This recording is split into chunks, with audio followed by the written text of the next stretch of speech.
On is season 7, episode 27, where we watch Outlast, season 1, episode 1. And podcasting is a disease. Once you do it once, it's hard. But each time you do it, it gets easier and easier. I'm Chris Lorenz. What I imagined is adult Hunger Games. This is Brian. I'm here to play the game. I'm here to win. This is Noah Singer. It's not about survival. It's about who's meanest. You can call me Alaskax. Not bad. Not Terrible. Bad. Terrible. This was a hard one. So hearing a lot of different opinions on this. This is it's like we have different opinions on this show, as well. I think we'll find out. Those are all references to the show we watched this week, Outlast. And last week we watched Farmer Needs a Wife, and we put up a poll on Twitter at Who Put This On to see what you guys thought. And we had a 3-way tie. Oh, top, man. Middle, bottom, third. Wow. So I think that makes it a middle third. Potentially. What do you mean? I don't know. How can I don't think that puts it in a specific bucket. Tweet at us again, and so we can figure out what bucket it should go in. Anyway, this week, vote on our poll on Twitter at Who Put This On. And at the end of the episode, I'll have an update on Farmer Needs a Wife. Oh. So, Noah, what show do we watch this week? 16 survivalists compete for a chance to win a cash prize in the Alaskan wilderness of a potential $1 million. This is Outlast on Netflix. Okay. All right. I guess that's a description of a show. You guys want to hear something weird? This show is created by Jason Bateman from Arrested Development. Really? Oh, yeah. I forgot. We created looking this up. Or produced? I don't. It's all the same. I'd be surprised if we created it. I mean, let's be clear. Survivor created it. This was Survivor in Alaska.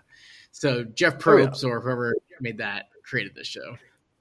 Jeff Probst definitely did not make the show.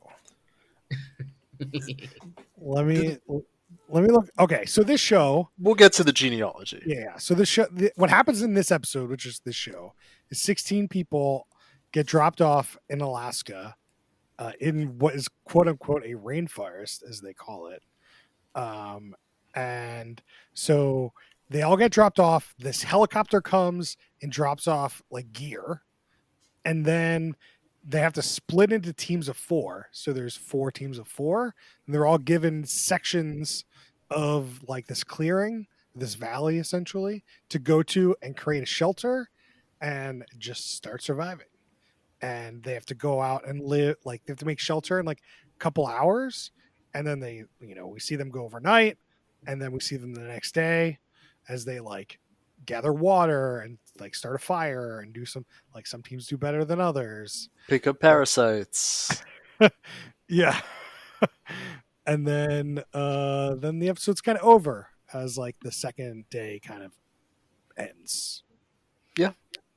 Yeah, it's a good quick summary. Mm-hmm. It is kind of interesting that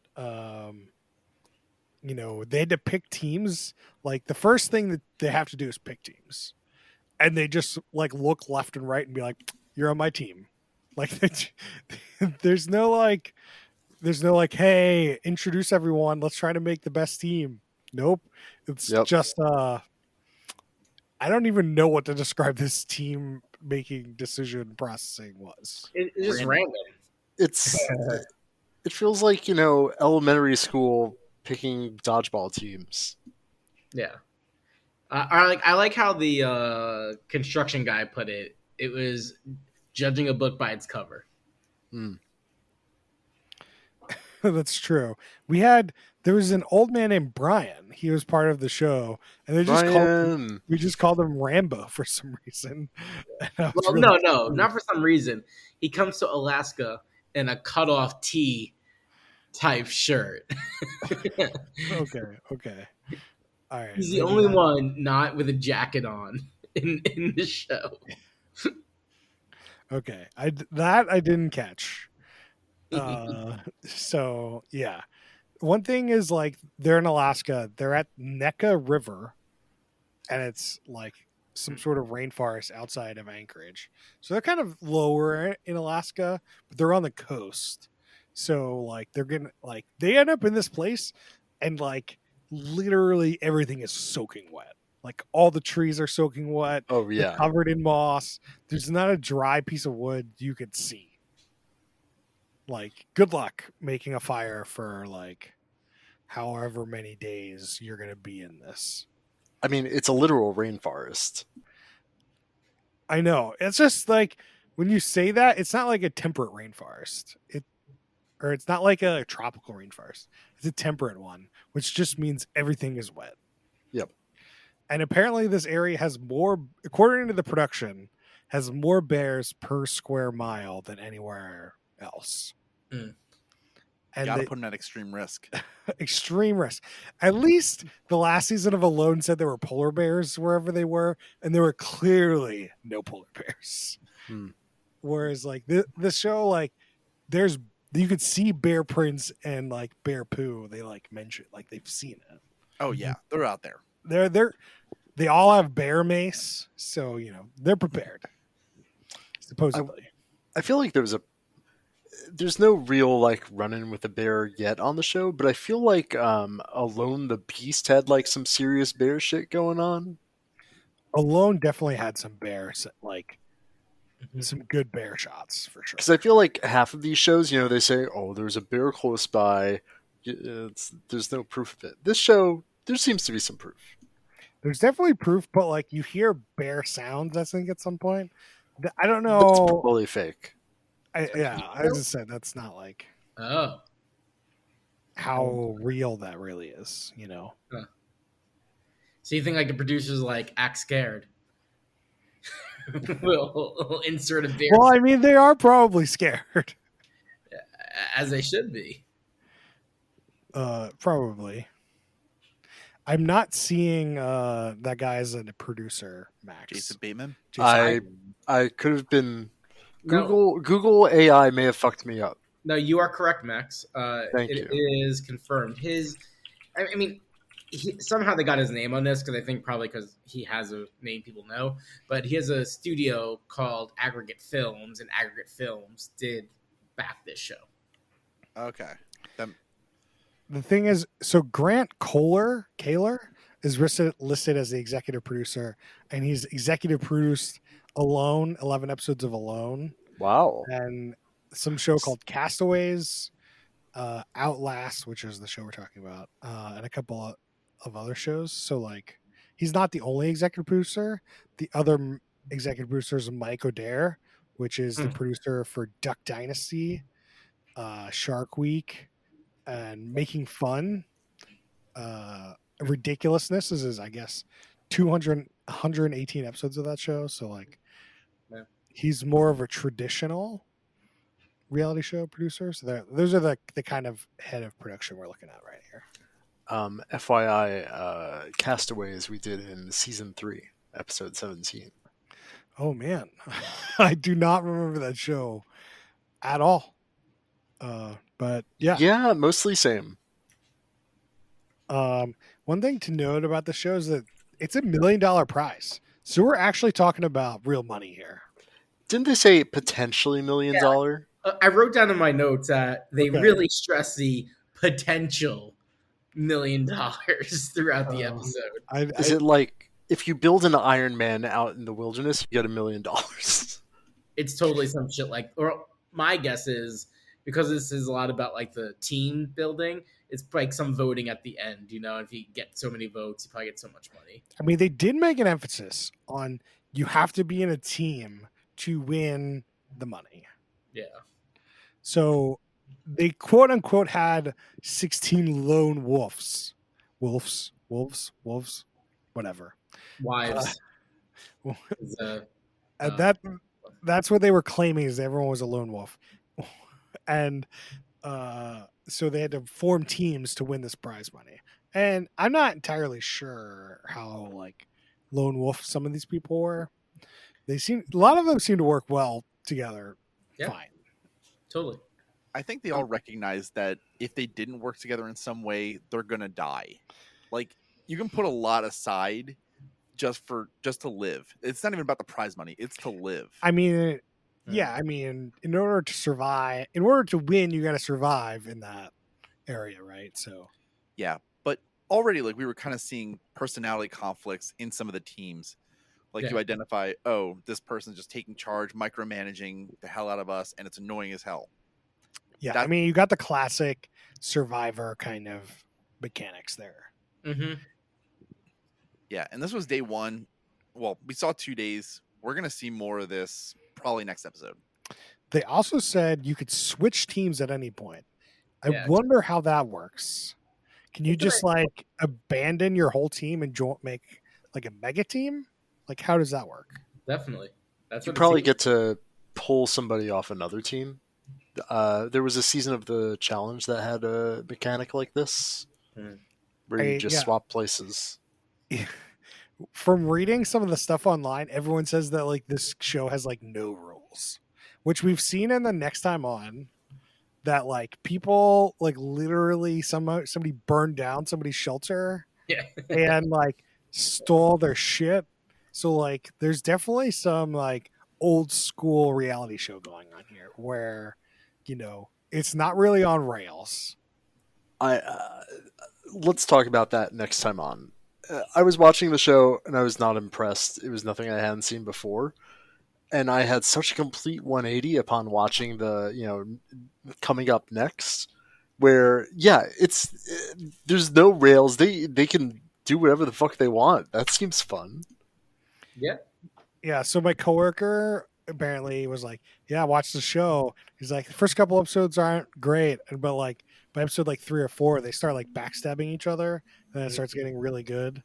So like, I was like, you know, I definitely can see where the show goes that direction. Whereas like right now, it's just like, you know, we're in the first part of Alone where everyone's like, we got to make a shelter, we got to find water, we got to find some food, we got to like, we're surviving.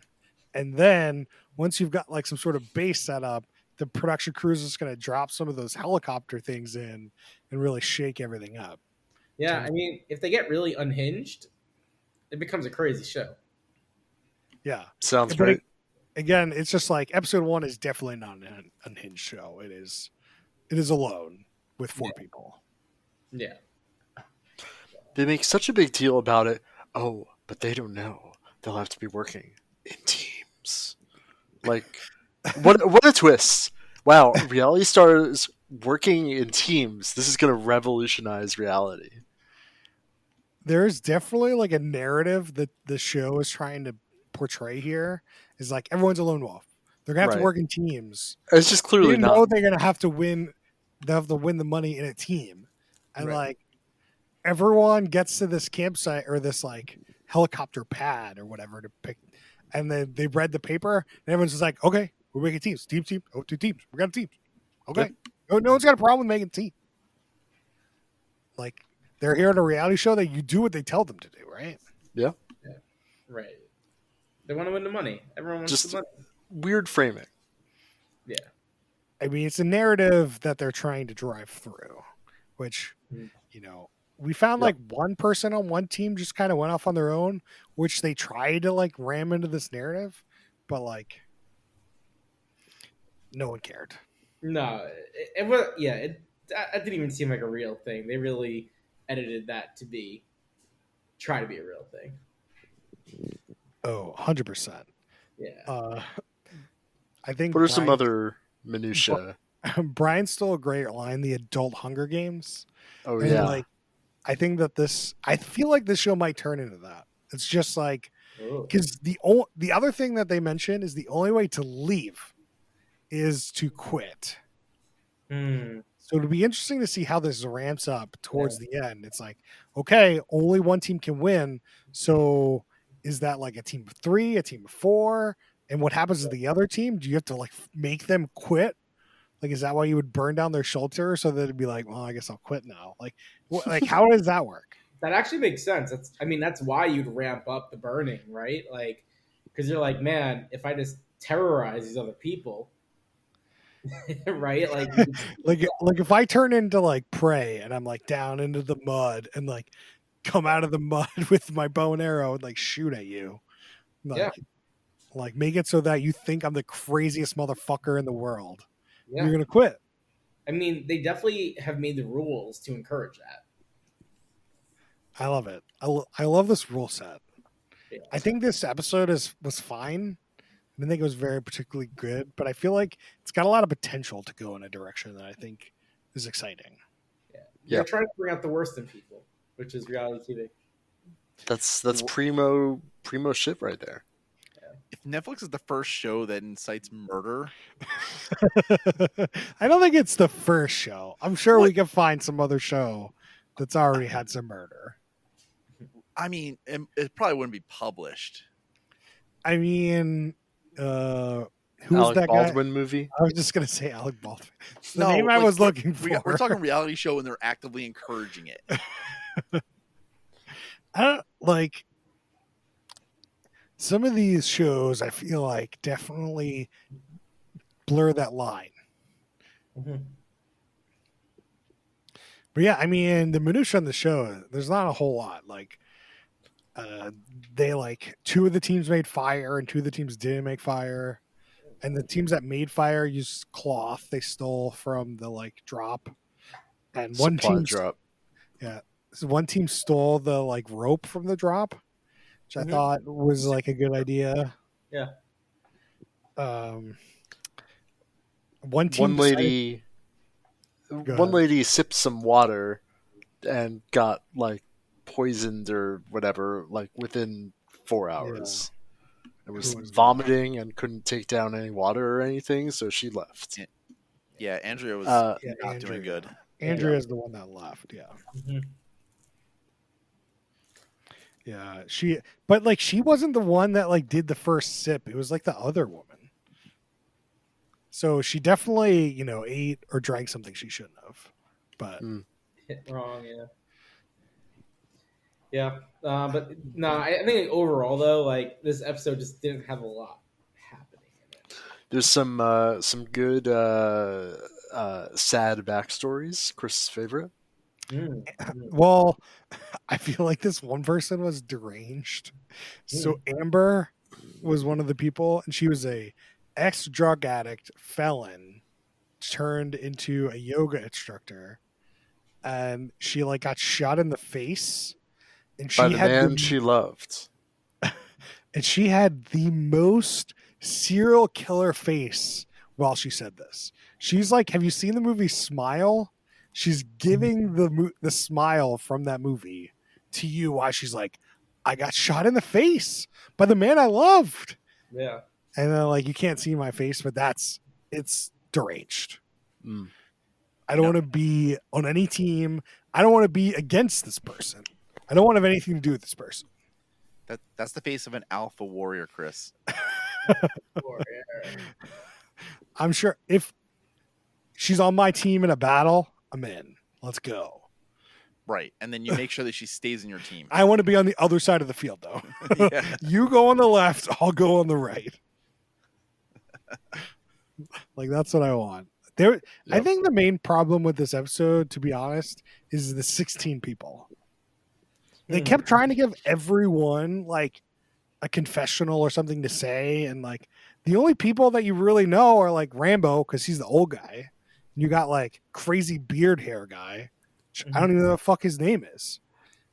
I feel like a lot of these shows they have like different professions in real life, so I'll be like, oh, that's the football man. Oh, that's the lawyer. Oh, that's the and here it's just like survivor guy, unemployed.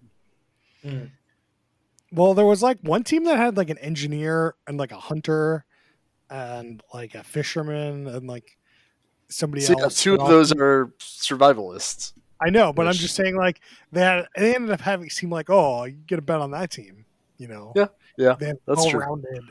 They don't have a psychopath, which I feel like winning this game might require a psychopath. Mm. We just don't know who it is yet. It's true. They might have a psychopath. We have an idea. Well, we know one psychopath. That's all we know. Amber is a psychopath. That's all we know. Do you think I don't know if she's a Dude, watch that scene where she says that she was shot again. I mean, And tell me that's not a psychopath. I'm not going to watch it again, but I'll take your word for it. Yeah, I could do that too. Let's pause this podcast. I do think that there's one problem with just always watching the first episode. It is like you said that we're introducing a ton of people and we're just like kind of learning how they're like setting up. It doesn't make anything interesting, but if you watched alone and liked it, like I'm kind of excited for more of it. It may be time to reconsider our do we watch episode 1. But that's tough. Like I thought about it. Good. I mean, I thought about it for this episode after my coworker said like, "Oh, it was like episode 3 or 4 was better." Yeah. But I mean, some of us said already watch episode 1, but at the end of the day, I'm like, we just can't jump in. Like, we don't know the setup. Like, the setup is important for these shows, and like this sets the tone and everything that we're looking for. And like, it's not our responsibility to make episode 1 good. Like, if they want us to watch a show, they got to make episode 1 good. You can't just like not make episode 1 good. It's true. He speaks the true. Yep. I can tell you what for sure is off the table. Watching the entire season of any show. Yeah, it's a lot. Yeah. We have jobs. If we didn't have jobs, maybe. Then we could be our jobs. This is out there. Start a Patreon for us. Then we'll do it. We'll quit our jobs. You would get a Patreon big enough. I'll watch reality shows for a living. Let's do it. I might hate my life, but wow. That'd be great. You kidding me? I don't know. Not everything is a top third. I can't imagine watching some bottom third like 20 episode season. Like that's forget it. I don't know. I think if we could Patreon this and we just move into the podcast house. The podcast house. All right. Anyone else got anything to talk about with the I guess yeah. Go ahead. I have one thing, which is like, they introduce all the people, then they go out and the narrator says the human body goes into hypothermia if it's below 30 Fahrenheit for more than 3 hours. Like to scare you, just to make you feel like, oh, this is real serious. That's if you're naked. Yeah. Or like not wearing like a jacket. these guys are insulated. Like I feel like the average person who has lived on, the East Coast or a snowy part of the States has been out in the cold for 3 hours and not died. Yeah. And also, I think it might have been Amber or somebody was saying the same thing in their confessional. It was like the rule of threes, 3 hours, 3 days, 3 weeks, which is 3 days without water and 3 weeks without food. What the 3 hours, I agree, is a little questionable. Like you're in Minnesota and it's like -10. 3 hours might be right. Like sure, but like 30 degrees, like an exposed limb in -10 degrees or whatever is gonna be bad. You're not gonna have a good time. But again, you can still be out there in 3 hours. Just wear clothing. Yeah. One other thing, my quip or my quote was from Nick. Like at the end of the episode, the person quits, and the guy's like, "I hate quitters. I have like taught so many wrestlers in my life. Quitting is a disease. Yeah. Once you quit first." Sounds like a cool guy. I don't know. Yeah. Once you quit first, quitting is so easy. Then your life sucks because you quit. Andrew's puking her fucking face off. I've been down that road. You gotta leave. Like there's no coming back for her. Yeah. Like you would easily be hospitalized or dead if she stayed on there. Yeah. It's like they get her off, get her some antibiotics, and get her some IV fluids, and she'll be fine. If she sits out there for another day, you're going to be way worse. You're going to need a lot more than that. Yep. And then it's going to be suffering for those however long you're going to be out there. Right. But yeah, that was a stupid way. If you quit once, you quit everything. It's like yeah. terrible. I mean, Go ahead. I feel like everybody should get one free medic trip. You know, I think it incentivizes crazier behavior. I mean, as the season goes on, maybe we'll see what like actually the craziness that happens and what would incentivize more. Like poison the water or something crazy shit like that. I don't know. But yeah, it's just like quitters are like, it's weird because he is a role model for all these wrestlers he's teaching now by being like seeing, like, I'm sure he says this all the time. And like, it's fine in the world of wrestling if you want to be like the world wrestling like federation's ultimate champion or something, to be like, okay, you can't quit. Like, that's a good attitude for like if you're wrestling. It's not a great attitude in life.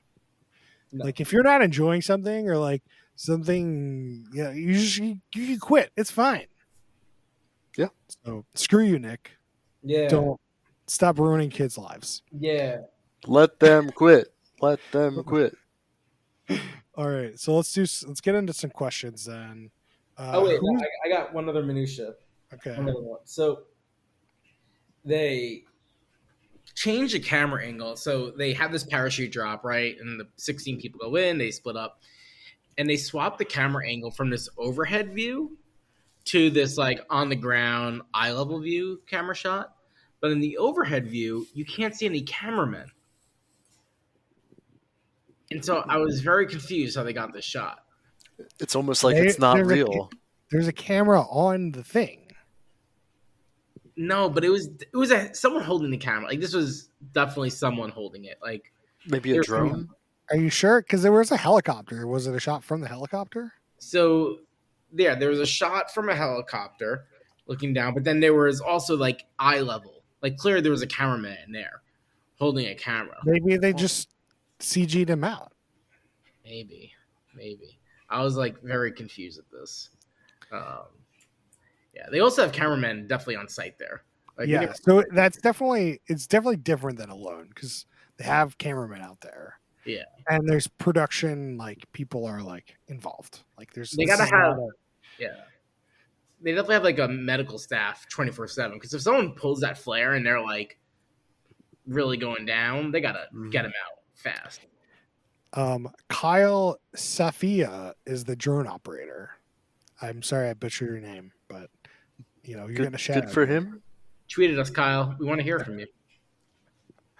8 episodes. Yeah. That is the difference between Alone. It makes it more Survivor like. It is. I feel like it's. We watch so many of these that it's crazy to get something so different.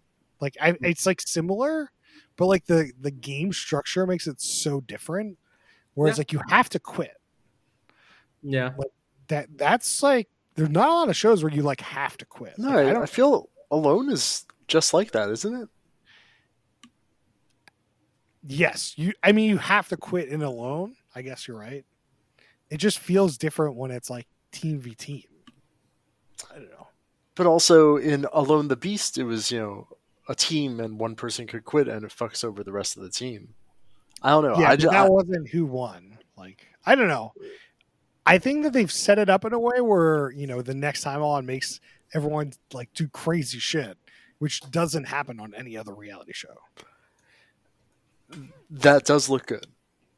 I agree. That's what I'm saying. I'm just saying like they've set up the rules in a way where like it's kind of Hunger Games and what's that book? Battle Royale. No, all the kids. Lord of the Flies. Like they're trying to set up more of a Lord of the Flies situation here, I think, than like any other reality show in a long time. So, questions. Who is the worst human being? Nick. Javier. Nick is a good. We already talked about how Nick is a terrible human being. So, yes, Javier is a good close second because he's just micromanaging the hell out of it. And it's like, well, who the fuck was Javier? He was the dude who was just like struggling to build a fire and then just going like, "Yo, give me some nugs from the center of that tree. Like, get the dry nugs. Keep giving me fuel. Do this, do that." And the other three were just done with this guy. Yeah. I mean, he did actually make the fire. Yeah. Sure, but at a certain point, it's like, okay, worry about your own shit right now, and like everybody else knows that once you get the fire, there needs to be fuel available, so they're working on it. I guess I just had a thought about this. Okay, yeah. So before we move on to more questions, I got another minutia to talk about.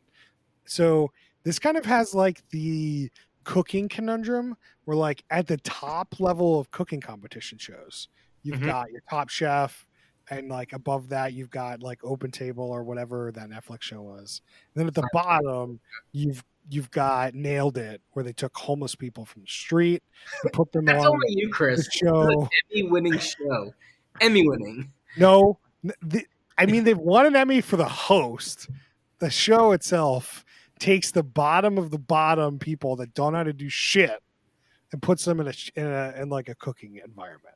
I So, would like, say that. What about that Quibi show where they had to eat food off of like they splattered food on the well, wall? we got to do that Fox show where they remade that show. We got to do that one. They're It needs to make continuing that format? That's insane. They did. They made some sort of crime scene kitchen show. I'm Oh, just that's saying right. you got like a different like you have like different structures. So like Alone, they take top of the top people. They're like, these people know how to survive, and like this show isn't taking like the Nailed It level of people, but like some of these people know how to survive, and some of them have, like, what I could tell is like no idea. They have ambitions to learn how to survive in Alaska wilderness, but have very little idea. Yep. Which is like an interesting dynamic to like throw into this situation. And I wonder, like, is the sociopath gonna win? Is the person that can like knows how to survive gonna win? Do they like team up to win together? I feel like they've got a good mix of people.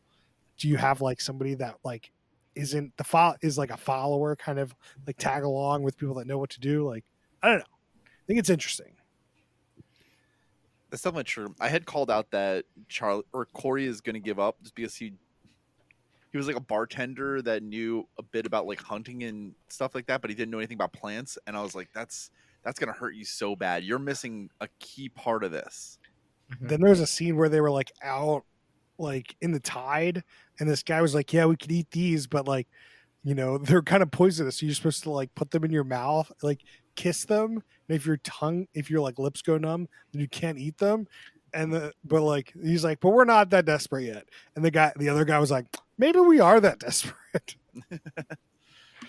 Because like he obviously had no idea. And if I saw some clams in the water, like, I don't know, I feel like I'd die because I would fucking just eat them or try to eat them. Like, I don't know. Yeah, probably the same. I'm that Nailed It level tier, like, but so I'm not on this show. What do you think the production schedule of the show was? They go until somebody dies and they cancel production. No, they encourage that. They keep going. Yeah, look, that person died. If you want to win, there's only one way to get off the show, and it's not dying; it's quitting. So if you die, you're still in.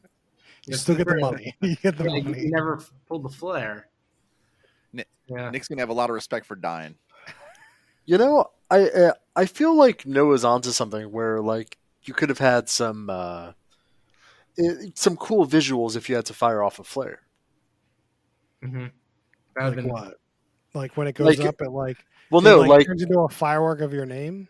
No, like if you quit, you kind of Hunger Games style, you kick off a flare and everybody's like, oh, another one's out. I think that could have been fun. Oh yeah. Jason Bateman, call me. I did look this up, and apparently it was filmed in 2021. That's so long ago. Yeah, I saw that too. Yeah. Huh. Wonder why there was such a delay. Editing takes time, bro. Maybe they lasted until 2022 September or something. Oh, that's why they started doing the tricks. You think these people are surviving the winter in the rainforest? No, but I want to believe. I mean, you can believe it if you want. Let's get into drinking rules because I think this show needs some drinking rules. Brian, you got a drinking rule for me? Yeah, drink every time somebody lights up a fire. That's good. That's good. I think you need to drink every time somebody eats something. All right. Noah? Drink every time somebody uses something in a way you did not think about before. Okay. Max? Okay, bear with me. Basically, every time somebody pukes, you take a drink, but you have to time it so it sort of feels like you're accepting the vomit into your mouth at the same time. Ooh. That sounds great. Max, I don't really want to know what's going in your head, but But do you follow? it Sounds lovely. doesn't sound. No one wants to do that. Don't do that. Jason Everybody Bateman, call him. Yeah, have Jason Bateman call you. That sounds You know great. that one listener out there who's going to listen to this and then watch the show. He's going to be thinking about that. This is good stuff. Unhinged. Good stuff. Okay, Any? I got another one. Okay. If somebody dies, everybody has to shotgun a beer. Mm. Okay. Both of you might be in timeouts. Hmm. I'll leave you with anytime one team sabotages or steals or does something to another team, take a drink. Hmm. That's Good gonna be one. really good later. Good one. Every time you hear potential $1 million and wonder what does that mean? Is it like $10 or is it close to $1 million? Take a drink. All right, let's do. Would this show be better as a Quibi and/or TikTok? And I don't think so. No. Even though we think it was boring, that I think that there's enough content there that you can't really like condense it. Like even if you like try to break it apart, it's gonna be the same stuff for like every team. I do. So, looking at how the show is edited together, I think it would have done a lot better. That like once they split off into teams, like show me Team A for like 2 days, then show me Team B for 2 days, then show me Team C for like let me get to meet the teams and how they struggle. And like I feel like the way this was edited, like made it really hard to see who was on what team, what they're struggling with, what they're doing. Like going from camp to camp to camp, this it made it too disjointed. Yeah. I know in the future, you don't need to do that. Probably you probably go camp to camp once you've established who's in camp A, what they're doing, and like who's in camp B. Like I think that was their main problem is like maybe not even they don't even need to show all the camps right now. Like they could have just shown like 2 or 3 of the camps. The next episode, like show the other camp. It would be a little weird, but I think that would be a much better way to present this show and start out. Mm-hmm. But also, I just don't think there's enough going on for it to be worth our time to, do a deep dive into the psyche of Charlie team. I mean, like some of the people that didn't have fires looked real rough. Like you could have definitely just gone till like when they're going to change the game up a little bit, which who knows what day that is. I don't know. Anyway, who do you think is going to hook up next? Because there's women and men on the show. I don't really know who. I don't have any real answers for this. I didn't get a lot of hookup vibes. This is one of the least horny shows we've ever seen. Yeah. You're just wasting a lot of energy at that point. Amber, the sociopath, has to be the person, right? Like she's so unhinged that she, Her and Rambo?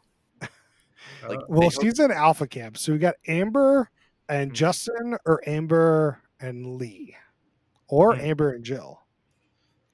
Come over, hook up, steal shit, run back. She honeypots people. she's there's honey dicking too. Don't the worry. Ultimate spy. Honey dick. For a honeypot, for people that don't know, is when a spy hooks up with somebody as like part of the plan. Ooh. So she could be going to hook up with another team to go burn their place down.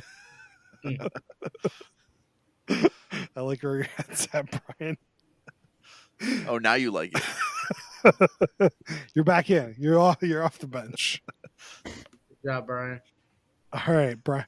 Let's do what do you love about this show? Hmm. Brian, what do you love about this show?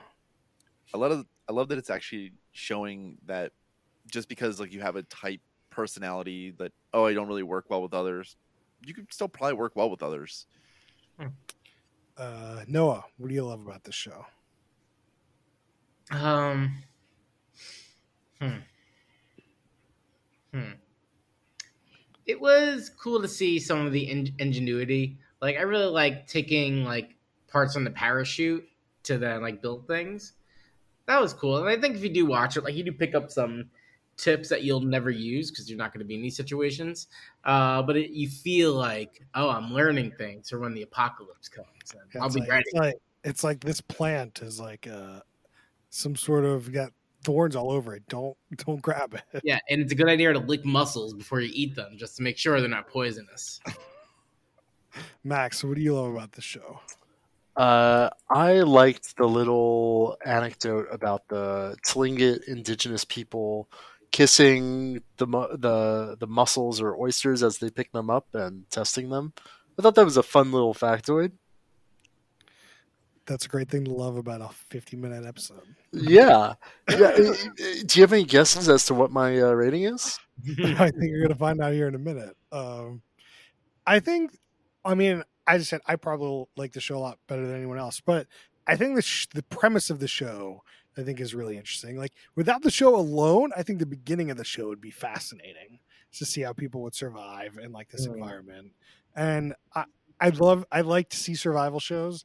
I think this episode is a little boring. I agree there's not a lot of content, but I think where this is gonna go, the rules of the show is what I love about it. This is like 16 people really trying to survive, and we get to really see it. And I'm ready for them to go off the deep end.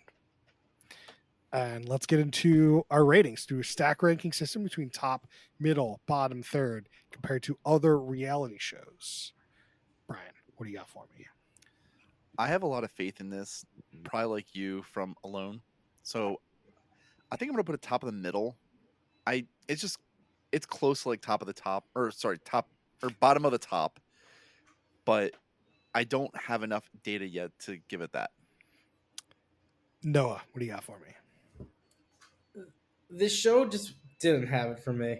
Clearly, like even when I look at my notes for the show, there's just not much there. Not much for quips. The character development's kind of weak, which I think maybe could have made it a little bit better. But like, how do you expect these people to act when you actually put them in Alaska and like they feel like they need to survive?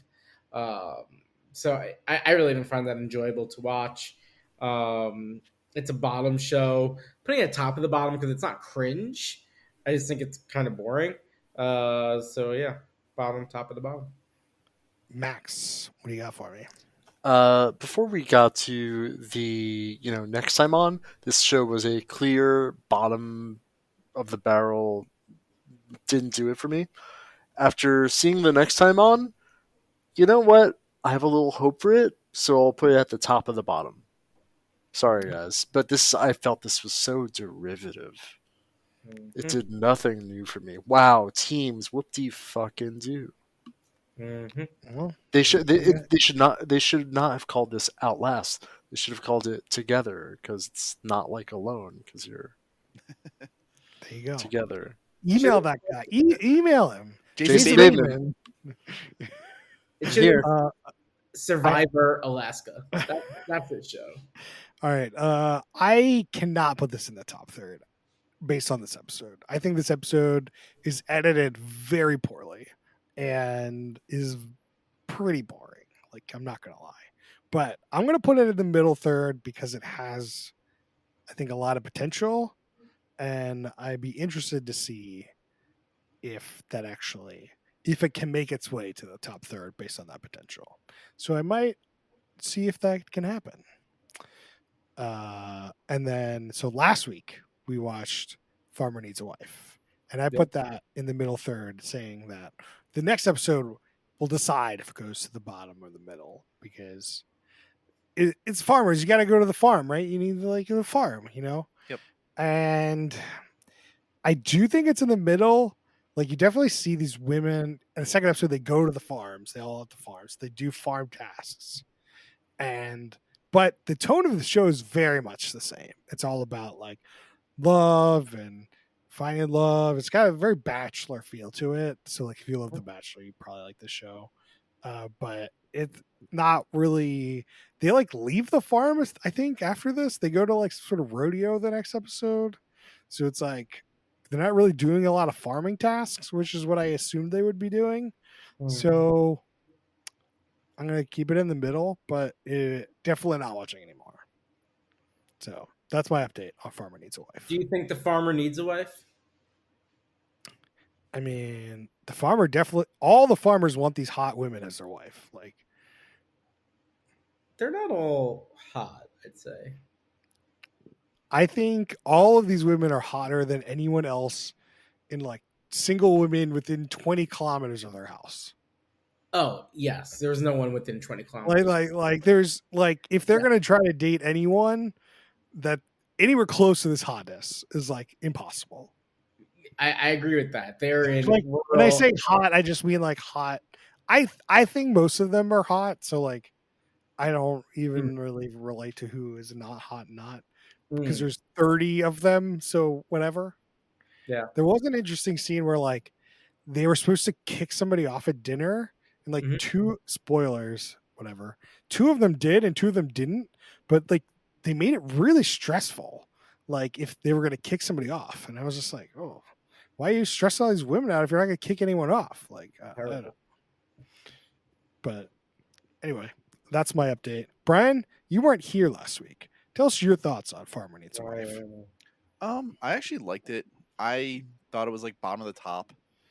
I haven't had a chance to watch episode 2 yet, but I plan to. Sorry. Unfortunately, I got caught up in the show that you compared it with, Bachelor. And yeah, that one's pretty bad. I would rather switch over to Farmer Needs a Wife. Wow. Yeah, I mean, like it's got a Bachelor vibe, but it's got 4 bachelors instead of 1 bachelor. That's fine.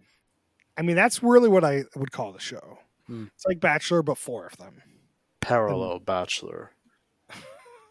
That's okay. You got one with like a boring personality. You just walk over to the next one. Multi-threading Bachelor. What if the Bachelor is the boring one though? Wait, sorry, what? What if the Bachelor's the boring one? Then you try to turn off the show. But you got another Bachelor to watch. You can just fast forward. Yeah. Maybe they should just have like 4 simultaneous picture-in-picture, so you can just tune into your favorite Bachelor. That'd be a great reality show. I mean, you could kind of do that with Big Brother. You can watch like the live streams from different cameras. You can just. Anyway, anyone else got any shout outs? Against my better judgment, I watched the rest of Perfect Match. It was fine. What a rousing. Would you keep it in the same spot you rated it? Yeah, I think so. I don't remember what that was. Middle or top. What else? That's better. Noah? I don't have anything really to shout out. Like, been watching stuff, but What's something you watched that you didn't like? well, so I watched the movie You People. Yeah, the Netflix movie with Jonah Hill, and it was fine. It was good. Like, I think it was like very pleasing to watch. I'd say that. I wouldn't really like rave about it. I started watching History of the World Part 2, which is like a Hulu show, obviously riffs from History of the World Part 1. It's much more like little sketches, which I didn't expect. I thought it was actually going to be like a movie. So getting into that, and I started Welcome to Chippendales, which actually seems really good.